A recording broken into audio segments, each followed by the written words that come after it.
Mungkin sudah ada minuman ala kadar untuk bisa disambi, sambil menikmati yang ada tanya diajak. Ternyata itu sambutan dari ketua kalau ya pada hari Bapak hari nomor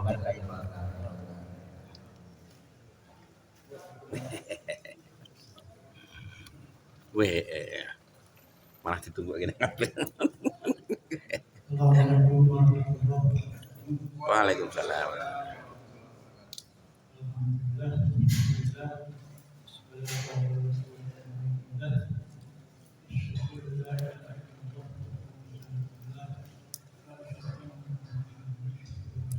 Tersedih.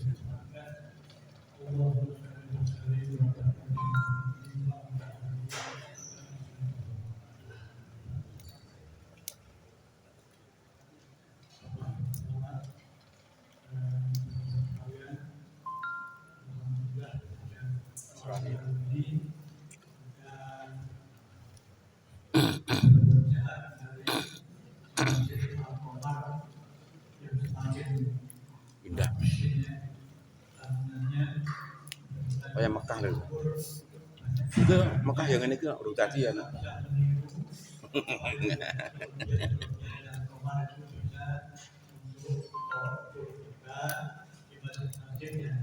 Ini amal suara nih.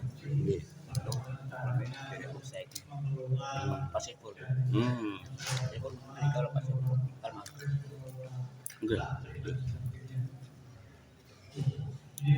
Jadi suwe ya.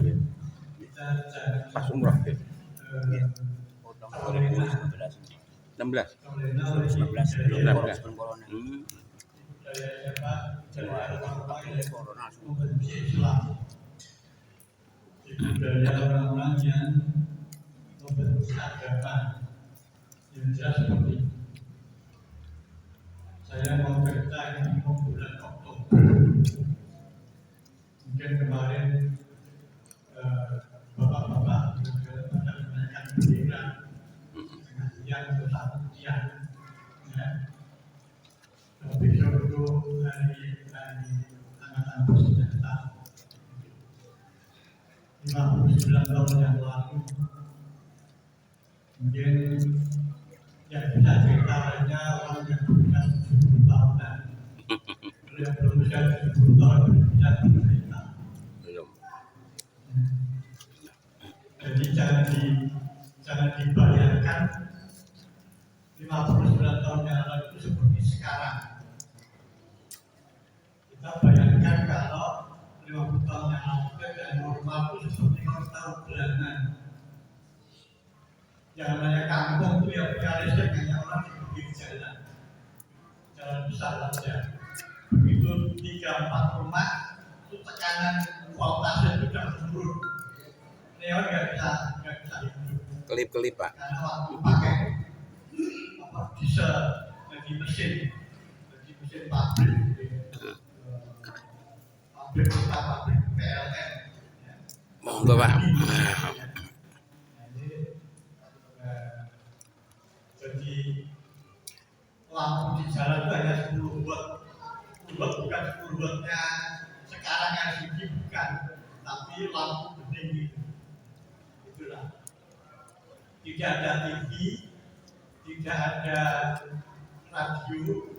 Radio itu mungkin satu kampung hanya 3-4 orang yang memiliki. Gila aku dipilih sak kamu siji. Kurang ya malah. Yang jadi Nonton Rintintin yang jadi dasar dari pasta ideologi. karo raksasa kayak. Gitu. Nah, kenapa PKI bisa komunis bisa berubah besar karena apa? Karena kemiskinan memang waktu itu luar biasa. Karena apa? Karena dari awal negara itu dananya habis perang. Habis perang. Jadi dananya habis perang Irian Barat, Papua, merebut Irian Jaya, itu sudah merebutkan dana luar biasa, utangnya nggak keluar. Kita ini disuruh makan apa? Umbi. namanya beras barang yang sangat mahal. Dan itulah orang cenderung untuk menginginkan sesuatu mudah diprovokasi. Mudah diprovokasi seolah-olah nanti akan menjadi enak. suatu kemakmuran. Nah, inilah yang sangat penting. Yang menjadi tontonan pada hari itu tidak ada lagi kecuali tone-tone atau panggung-panggung Ludruk, doprak. Waktu itu di pojokan Masjid Joko Kalian. Mungkin bapak-bapak itu tidak tahu dan perasaan. Itu ada ketoprak lakonnya pas ini bersiaran. Zaman. Zaman PKI itu. Kenapa? Karena saat itu Bung Karno mengutarakan Nasako. Nasionalis, komunis. komunis. Agama dan nasional dan agama itu dikeluarkan dari kelompok agama. Karena saat itu PKI tidak berhasil memiliki Bung Karno untuk membubarkan Masyumi. Satu-satunya partai besar milik umat Islam yang waktu itu sudah bisa 45%. Nah itulah saat 65 orang Islam sudah tidak memiliki apa-apa. Jadi kalau sejak nasional agama komunis itu nasional itu mesti buat PNI, sekarang PDIP. Kemudian agama itu kecil-kecil, Islam, Katolik, Kristen dan sebagainya. Kemudian komunis. Nah itulah yang kemudian makin merajalelanya anti agama. Nah ini yang harus menjadi PR kita. Jangan sampai dengungan sekarang yang anti agama itu terus kita terlena. Apalagi kita jangan terlena sampai kemudian kita sendiri berpecah, saling memojokkan, saling menyalahkan, ya, saling mengkafirkan sama-sama Muslim. Ini yang menjadi prihatin saat itu. Saat itu seolah-olah apa ya? Situasi itu hanya situasi perang. Trikora tidak berhasil, pengganyangan Irian Barat tidak berhasil. Bung Karno ngadakan Dwikora lagi, ganyang Malaysia. Jadi hari itu hanya perang terus untuk menyatukan seolah-olah Bung Karno ini menjadi satu titik untuk apa? Untuk mendapatkan perhatian dari beberapa pihak untuk menyatukan, tapi ternyata tidak bersatu. Justru itulah yang kemudian kalau ada pemimpin yang kemudian seperti ini harus kita segera jangan sampai seperti dulu. Karena soalnya perang terus. Jadi anak-anak itu, anak-anak remaja seperti saya itu waktu itu masih sudah remaja, itu anaknya mau mungsuan tok. Pikirannya itu pikiran orang perang. Nah inilah yang jangan sampai kita saat ini berpikiran seperti itu. Kita harus berpikiran damai dan menyatukan. Itulah kelompok PKI zaman itu. Zaman itu nasional dengan PNI-nya besar karena waktu itu partai ada ideologi hanya dua, partai komunis dan nasionalis. Karena agama Islam sudah dibekukan partainya. Tokoh-tokohnya sudah dipenjarakan semua. Termasuk Hamka, Nasir dan tokoh-tokoh semua itu dipenjarakan semua. Nah inilah ya waktu itulah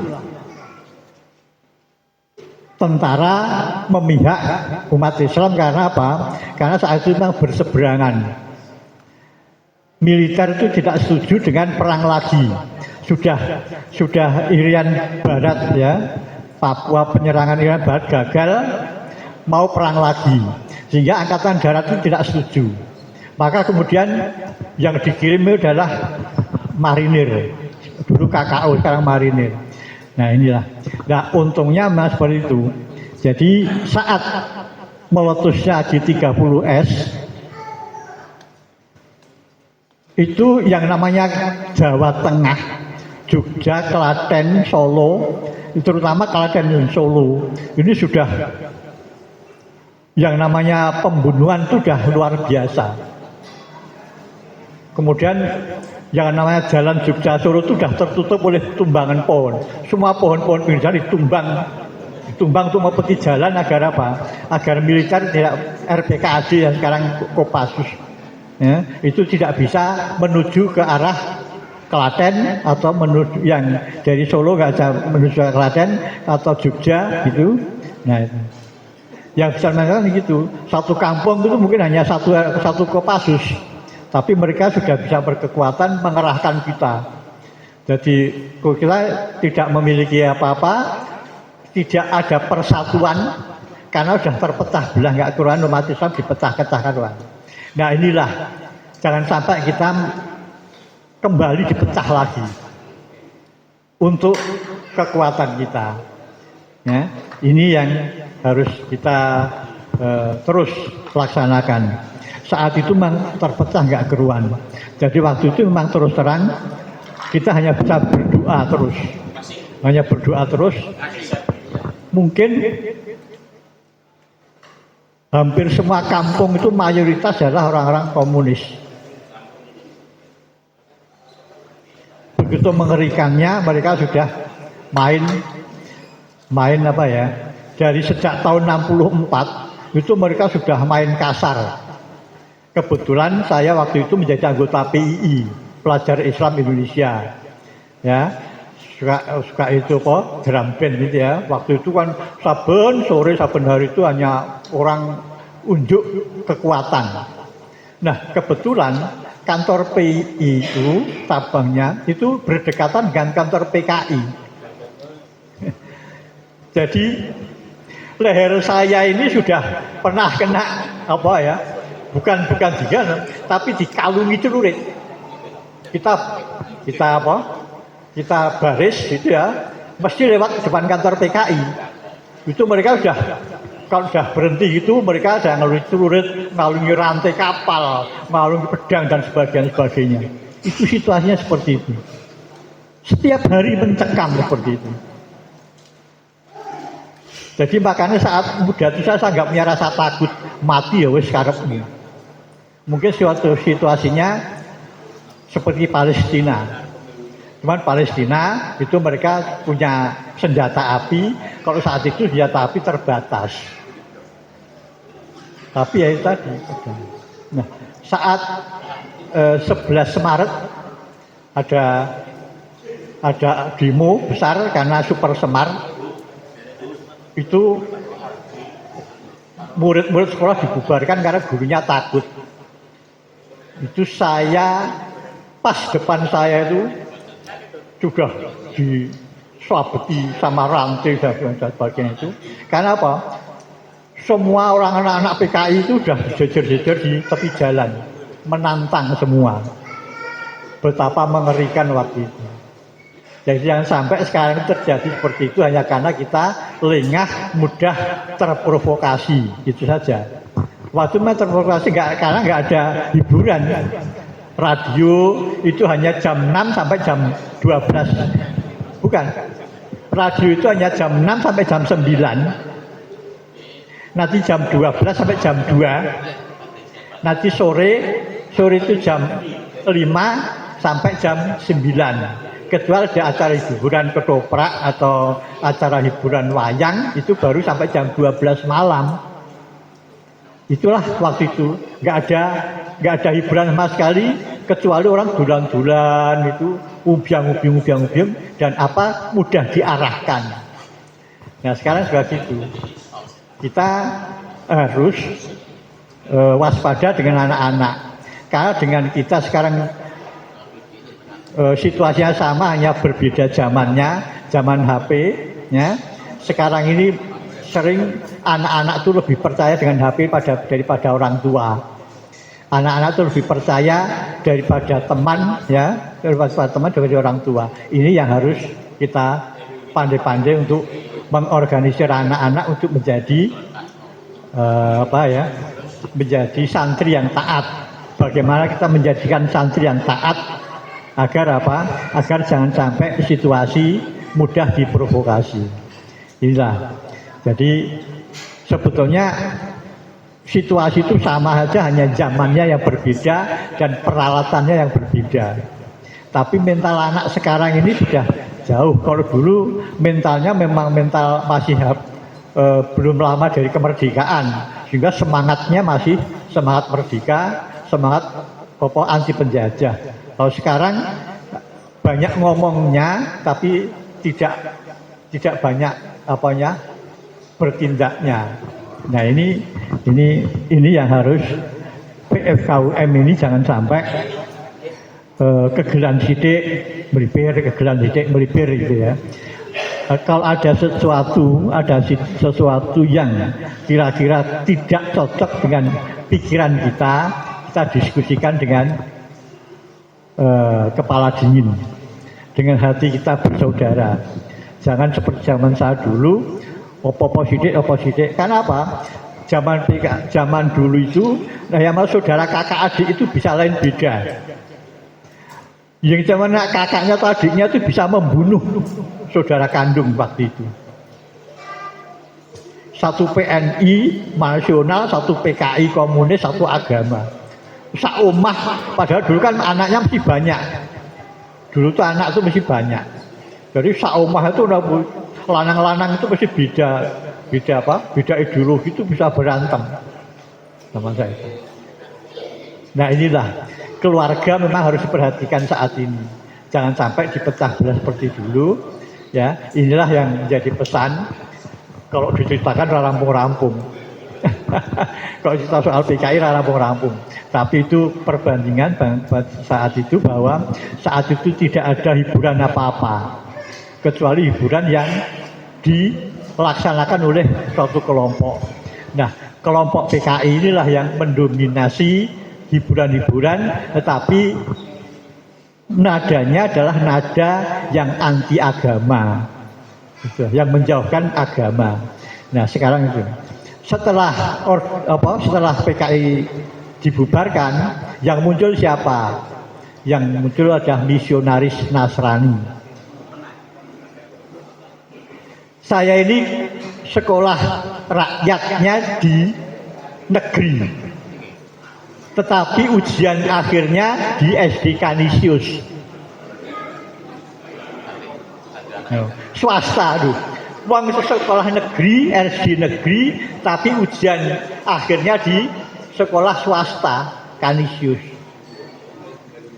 Begitu kita tidak kuasanya dan dikuasai oleh misionaris.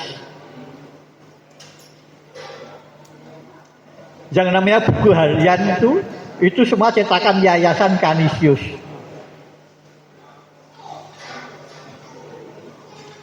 Ini PR selanjutnya. Jangan sampai kita yang sudah seperti ini, kita lengah rumangsa, wah aku bisa bangun, wah aku saiki iso ngene, kancaku iso ngene, belum tentu. Saat-saat itu ada, tanpa dipertahankan dengan kekuatan, tidak mungkin akan begini terus. Kita mungkin sekali bisa maju. Seperti negeri-negeri di Soviet. Dulu seperti ini, begitu PKI menguasai, komunis Rusia menguasai, masjid-masjid dijadikan gudang, jadikan museum. Padahal masjidnya bagus, tetapi menjadikan museum. Hampir saja Indonesia seperti itu.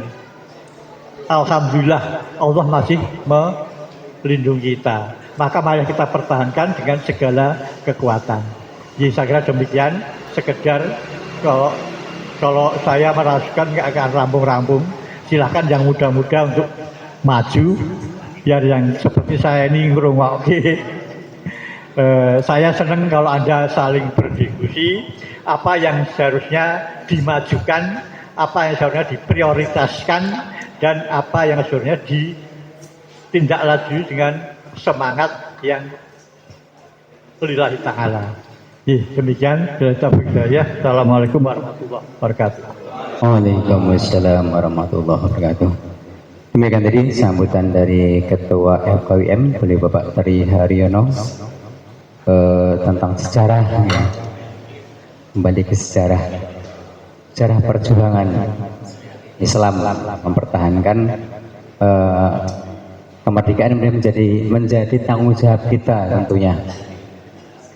Lagi informasi yang harus saya sampaikan, jadi tadi sudah diinformasikan terkait mungkin semangatnya, terutama yang muda-muda kan semangatnya semangat jihad ya. Tapi perlu adanya ilmu, jadi perlu adanya ilmu. Kebetulan di Masjid Al-Qamar saat ini sedang dibahas kitab jihad, ya, kitab jihad fisabilillah. Jadi bagaimana tata caranya, bukan tata cara perang. Nah, jadi bukan bagaimana cara mengangkat pedang tombak, bukan. Tapi menghadapi jihad, persiapan untuk jihad. Ini perlu adanya ilmu. Jadi monggo nanti yang tidak ada kegiatan setiap Ahad pagi kita mulai jam 6:30 sampai jam 6:30 paling yang lewat, karena biasanya setelah itu ada diskusi atau tanya jawab gitu. Jadi maksimal sampai jam 7.